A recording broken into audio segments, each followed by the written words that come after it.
Everyone, आज हम पढ़ेंगे प्रेजेंट परफेक्ट टेंस। प्रेजेंट का ये थर्ड टाइप। पहले हमने सिंपल प्रेजेंट टेंस का स्ट्रक्चर बताया, फिर प्रेजेंट कॉन्टिन्यूअस।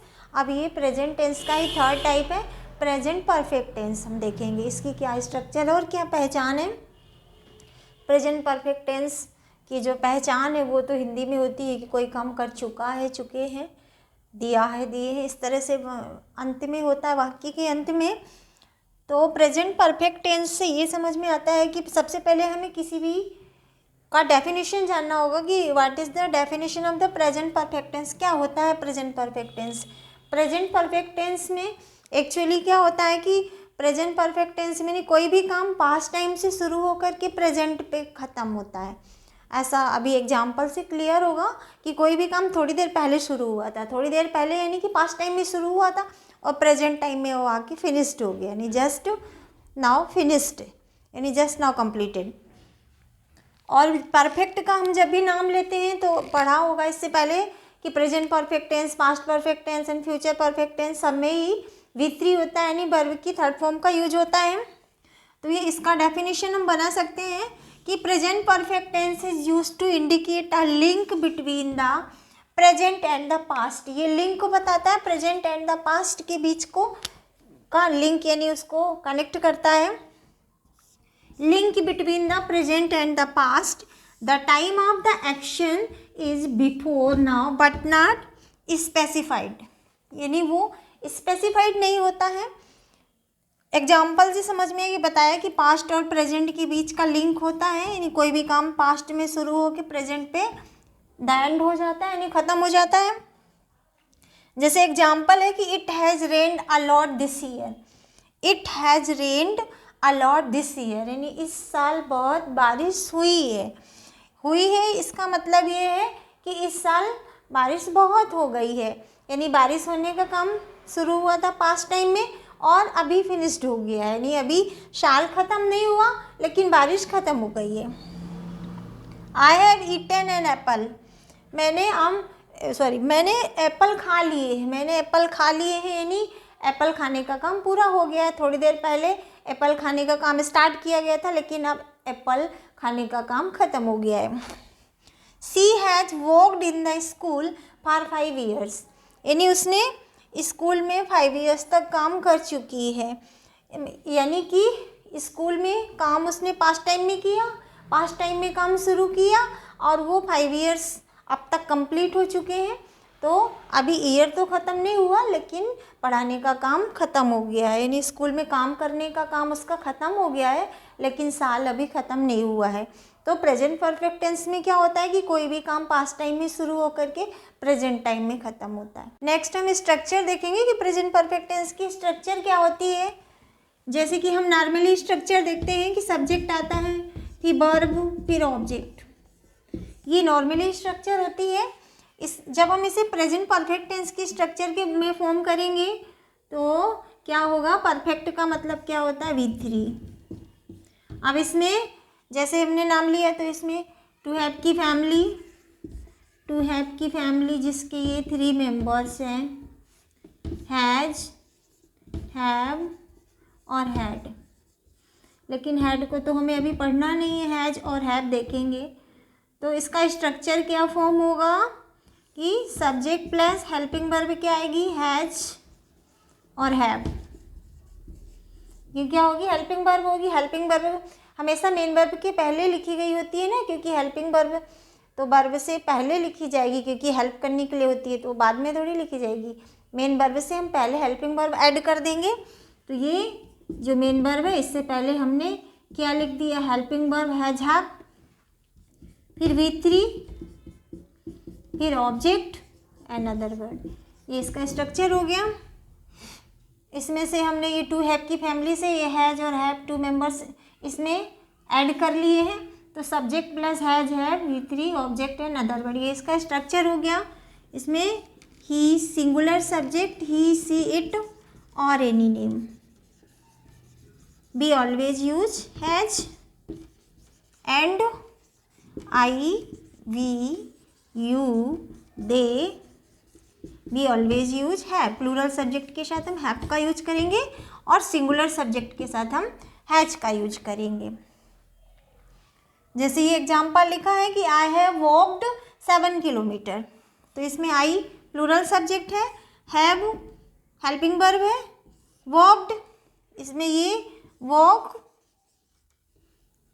वॉकड, वॉकड ये वर्ब के फॉर्म्स हैं।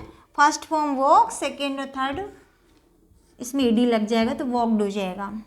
ही has gone to school, he subject, has helping verb, he singular subject है ना तो ही के साथ हैज लगेगा, ही सी इट और एनी नेम, गॉन तो ये गो, वेंट, गॉन, गो जाता है जो कि सिंपल प्रेजेंट टेंस से, गया, गोन जा चुका।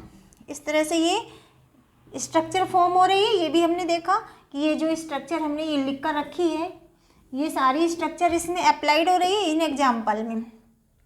आई हैव वॉक 7 किलोमीटर, यानी मैं 7 किलोमीटर जा चुका हूँ, यानी जाने का काम थोड़ी देर पहले स्टार्ट हुआ था, अब वो जाने का काम प्रेजेंट टाइम में फिनिश हो गया है।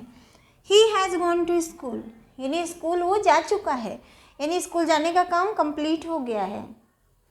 इस तरह से ये कोई भी काम पास्ट टाइम में शुरू होके प्रेजेंट टाइम में ख़त्म होता है या अभी अभी ख़त्म होता है। कुछ ऐसे भी एग्जाम्पल है जो प्रेजेंट टाइम में भी कंटिन्यू होता है। नेक्स्ट बताएंगे।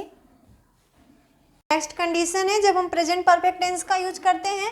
सेकेंड कंडीशन है when the time period is not finished, यानी टाइम पीरियड यानी जो ड्यूरेशन ऑफ द टाइम है नॉट फिनिश्ड यानी कंप्लीट नहीं होता है। जैसे I have walked in this week, I have walked in this week यानी वो मैंने काम कर लिया है इन दिस वीक, यानी इस वीक में मैंने अपना काम ख़त्म कर लिया, यानी काम ख़त्म हो गया है जो थोड़ी देर पहले शुरू हुआ था, लेकिन वीक अभी ख़त्म नहीं हुआ, यानी वीक तो चल रहा है बस, but his walk is completed. He has seen her today, उसने उसे आज देखा है, यानी देखने का काम पूरा हो गया है, उसने उसे आज देख लिया है और दिन अभी भी ख़त्म नहीं हुआ है। फिर थर्ड कंडीशन है कि action repeated in an unspecified period, कोई भी एक्शन रिपीट हो रहा है अनस्पेसिफाइड पीरियड यानी कि ना definite. It has happened several time, it has happened several time यानी कई बार ऐसा हुआ है, यानी ऐसा एक बार दो बार नहीं, ये काम पहले शुरू तो हुआ था लेकिन ये अभी भी कंप्लीट नहीं हुआ, यानी बार बार वो चलता ही जा रहा है। तो it has happened several time यानी ऐसा कई बार हो चुका है। तो इस तरह से कुछ ऐसे भी वर्ड हैं, ऐसे सेंटेंसेस हैं जिसमें हम अनस्पेसिफाइड पीरियड ऑफ टाइम या पॉइंट ऑफ टाइम, कोई भी डेफिनिट नहीं यानी बार बार वो हो रहा है, रिपीट हो रहा है। फिर नेक्स्ट है where do we use present perfect tense, कहाँ हम एक ये थर्ड कंडीशन भी है कि where do we use present perfect tense, action complete in the very recent, कोई भी काम बहुत अभी तुरंत ख़त्म हुआ है, कोई भी काम अभी अभी जस्ट नाउ, यानी I have completed my work just now, I have finished my lunch just now, I have completed my project work just now, यानी अभी ठीक अभी मेरा काम कंप्लीट हुआ है जो थोड़ी देर पहले शुरू होकर के just now finished. I have just finished my work, मैंने ठीक अभी अपना काम ख़त्म किया है। They have just submitted there notebook, उन्होंने जस्ट अभी उन लोगों ने अपना नोटबुक सबमिट किया है। इस तरह से ये प्रेजेंट परफेक्ट टेंस की कंडीशंस हैं। अब इसका नेक्स्ट हम पढ़ेंगे नेगेटिव और इंटरोगेटिव सेंटेंस में हम कैसे चेंज करते हैं। यदि अफर्मेटिव बन गया है, अफर्मेटिव का स्ट्रक्चर लर्न हो गया है, तो नेगेटिव और इंटरोगेटिव में चेंज करना बहुत टू ईजी है। इसे बस नॉट लगा देंगे, हैज़ नॉट, हैव नॉट, और इंटरोगेटिव में बिगनिंग ऑफ द सेंटेंस यानी सेंटेंस की बिगनिंग में हम हैज और हैव लगा देंगे। नेक्स्ट है नेगेटिव सेंटेंस का स्ट्रक्चर क्या होगा। नेगेटिव सेंटेंस का इसमें हम सब्जेक्ट लिखेंगे, फिर helping verb has, have, then not, V3 and object and other word. इसमें हैज हैव तो हम पहले से लगाते थे और हेल्पिंग वर्ब हैज हैव के बाद हमें क्या ऐड कर देना है, नॉट, तो ये नेगेटिव फॉर्म हो जाएगा। नेगेटिव सेंटेंस यानी नॉट तो लगना ही है। तो सारे ये जो अफर्मेटिव सेंटेंसेस हमने लिखे हैं इनको हम कैसे नेगेटिव में कन्वर्ट करेंगे, so easy. She has not slept for 3 hours in a day, यानी after the helping verb has है, हैव है, इन सब के बाद हमें बस क्या करना है, नॉट ऐड कर देना है, बस बन गया नेगेटिव। ऐसे तो ये नेगेटिव बन जाना है, तो इसका हो जाएगा she has not slept for 3 hours in a day. फिर I have not live Delhi since 1978। We have not played chess. तो ये अफर्मेटिव सेंटेंस में हमने सब में नॉट लगा दिया। जैसे रीमा हैज सेलिब्रेटेड दिवाली, ये हमने एग्जाम्पल लिखा, कोई भी एग्जाम्पल हो सकता है। तो बस हमको ये सब समझ में आ रहा है, ये सब्जेक्ट है, हेल्पिंग वर्ब है, B3 है, celebrate, celebrated, celebrated, Diwali object है। तो बस हेल्पिंग वर्ब के बाद हमें नॉट लगा देना है। तो क्या हो जाएगा कि Reema has not celebrated Diwali. कोई भी एग्जाम्पल है, हमें बस सीधे से नॉट लगा देना है।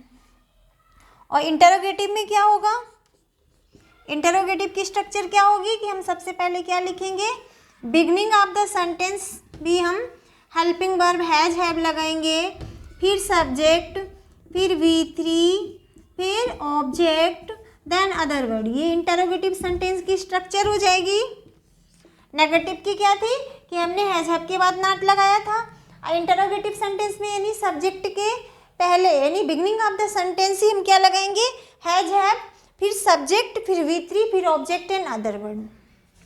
यानी सेंटेंस की शुरुआत जब भी हेल्पिंग वर्ब से होती है, सभी इंटरोगेटिव सेंटेंसेस में अभी तक पढ़ा होगा, simple present tense, present continuous, सारे इंटरोगेटिव सेंटेंसेस में सेंटेंस के बिगनिंग में हम हेल्पिंग वर्ब लगाते हैं। जैसे कि सिंपल प्रेजेंट में बताया था do dash beginning of the sentence लगाते हैं, और प्रेजेंट कॉन्टिन्यूअस में बताया था ये जा रहे हैं जो कि एक हेल्पिंग वर्ब है, वो बिगनिंग ऑफ द सेंटेंस लगाते हैं। In the same way present perfect tense का भी इंटरोगेटिव सेंटेंस में हम हैज है बिगनिंग ऑफ द सेंटेंस लगा देंगे, फिर सब्जेक्ट, फिर V3, फिर ऑब्जेक्ट एंड अदर वर्ड।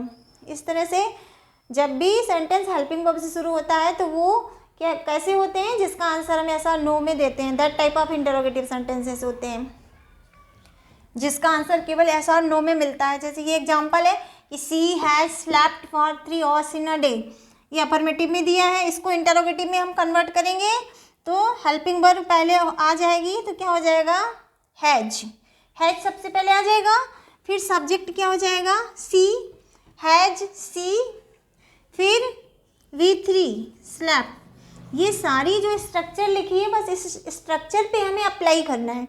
बताया था इससे पहले भी कि एज अ फॉर्मूला होता है, ये स्ट्रक्चर पे ही हमें एग्जाम्पल को रखना है। तो ये सारी स्ट्रक्चर को ये फॉलो करते हैं। हैज सी स्लैप्ड, हैज हो गया हेल्पिंग वर्ब, सी हो गया सब्जेक्ट, स्लैप्ड हो गया V3 यानी वर्ब की थर्ड फॉर्म। बाकी पूरा वैसे ही लिख देंगे, for 3 hours in a day, in a day, question mark जरूर लगाएंगे। Has she slapped for 3 hours in a day, क्या वो दिन में 3 hours के लिए सो चुकी है? तो आंसर ऐसा नो में दे सकते हैं, yes she has slept for 3 hours in a day, या no she has not slept for 3 hours in a day. तो इस तरह से ऐसा नो वाला होता है ये जो हेल्पिंग वर्ब से शुरू होता है। I have lived Delhi since 1978, तो इसको हमने इंटरोगेटिव में जब कन्वर्ट किया तो क्या हो जाएगा, क्या हो जाएगा, सबसे पहले आ जाएगा हैव जो कि हेल्पिंग वर्ब है, सबसे पहले आएगा, फिर सब्जेक्ट आई, हैव आई, फिर वर्ब की थर्ड फॉर्म लिव्ड, फिर दिल्ली जो कि ऑब्जेक्ट है, have I lived Delhi since 1978 question mark. फिर थर्ड है बी हैव प्लेड चेस, इसको हमने इंटरोगेटिव में चेंज किया तो हैव पहले आ जाएगा, हैव का प्लेस क्या हो जाएगा, चेंज हो जाएगा, हैव इधर आ जाएगा, have be played chess question mark. क्या हो जाएगा इसका, इसका हो जाएगा हैव बी प्लेड चेस, क्या हम चेस खेल चुके हैं क्वेश्चन मार्क। इस तरह से ये सेंटेंस इंटरोगेटिव में फॉर्म हो जाएगा। तो have be played chess, Reema has celebrated Diwali, Reema has not celebrated Diwali, interrogative में हैज रीमा सेलिब्रेटेड दिवाली, यानी ये जो हेल्पिंग वर्ब है वो सब्जेक्ट से पहले आ जाएगी, हैज, फिर सब्जेक्ट रीमा, फिर सेलिब्रेटेड V3 और दिवाली ऑब्जेक्ट क्वेश्चन मार्क जरूर लगाना है। तो हैज रीमा सेलिब्रेटेड दिवाली। यदि इंटरोगेटिव नेगेटिव है तो सब्जेक्ट के बाद नॉट लग जाएगा। इंटरोगेटिव नेगेटिव है तो has she not slept for 3 hours in a day, यानी ये जो हेल्पिंग वर्ब हैज है फिर सब्जेक्ट है, इसके बाद हम जब नॉट लगा देंगे तो वो इंटरोगेटिव नेगेटिव हो जाएगा। ओके, इस तरह से I hope you are able to understand. Thanks for watching my video.